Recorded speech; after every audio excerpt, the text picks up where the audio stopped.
Buongiorno, sono la dottoressa Zannol, sono la responsabile della sala parto dell'ospedale di Treviso Cafoncello.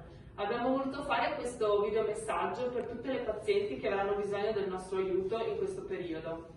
Volevamo rassicurarvi perché il nostro reparto è sicuro come tutti i reparti di ostetricia e ginecologia del Veneto. Stiamo mettendo in atto tutte le procedure necessarie per mantenere contenuta l'infezione, che vi ricordo è diffusa su tutto il territorio nazionale. Oltre a queste procedure abbiamo anche voluto screenare tutto il personale in modo da poter lasciare a casa il personale asintomatico ma positivo al virus.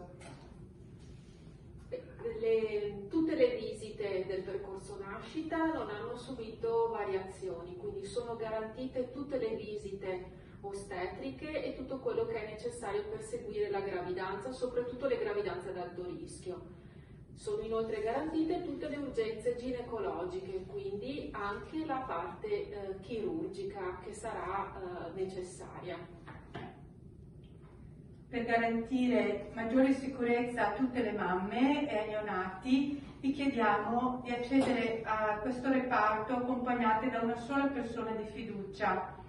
Questa persona potrà essere accanto alla mamma durante il periodo espulsivo del parto e per tutte le 2 ore del postparto con lo skin to skin.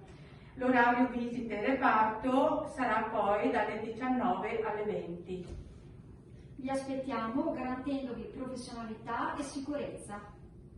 Vi aspettiamo, andrà tutto bene.